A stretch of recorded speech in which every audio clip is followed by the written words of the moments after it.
প্রবাসে প্রায় ১১ বছর কাটিয়ে প্রথমবারের মতো দেশে ফিরছিলেন আরিফ হোসেন।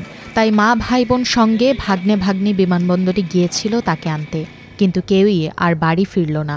ফেরার পথে ঢাকা ভাঙা এক্সপ্রেসওয়েতে তাদের বহনকারী প্রাইভেট কার ট্রাকে ধাক্কা দিলে প্রাণ হারান আরিফ, তার মা ভাই বোন সহ ৫ জন। গুরুতর আহত হয়ে হাসপাতালে ভর্তি ভাগ্নি। আরেক দুর্ঘটনাতে স্ত্রী ৩ সন্তান হারিয়ে পুরোপুরি একা হয়ে গেলেন তাদের ফেরার অপেক্ষায় যশোরের ঝিকরগাছা উপজেলার খোসালনগর গ্রামের বাড়িতে থাকা শহীদুল ইসলাম। ওনারা রিসিভ করতে গেছিল, ওনারা রিসিভ করে আসার পথে দুর্ঘটনা ঘটে।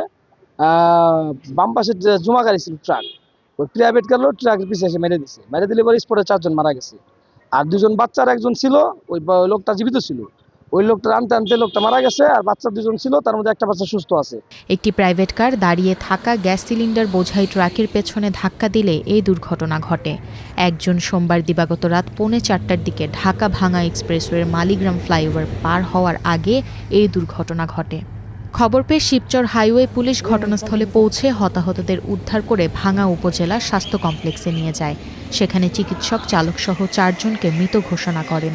এ সময় আহত 2 শিশুসহ একজন ফরিদপুর মেডিকেল কলেজ হাসপাতালে পাঠানো হলে সেখানে চিকিৎসক আরও একজনকে মৃত ঘোষণা করেন।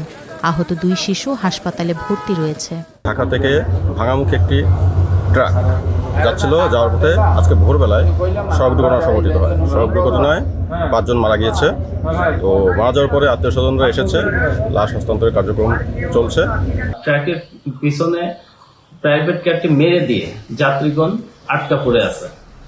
তো আমরা তাৎক্ষণিক সময়ে উদ্ধার কাজ শুরু করি এবং 3 জন আহত অবস্থায় তাদেরকে উদ্ধার করি এবং 4 জন স্পট ডেথ অবস্থায় আমরা উদ্ধার করে আহতদেরকে ভাঙ্গা স্বাস্থ্য কমপ্লেক্স হাসপাতালে প্রেরণ করি। এই কর্মকর্তা আরও জানান, দুর্ঘটনা কবলিত প্রাইভেট কারটি উদ্ধার করে থানার হেফাজতে নেওয়া হয়েছে।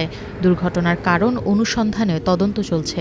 প্রাথমিক ধারণা করা হচ্ছে কম দৃশ্যমান কিংবা দ্রুতগতির কারণে চালক নিয়ন্ত্রণ হারিয়ে ট্রাকের পেছনে ধাক্কা দিতে পারেন।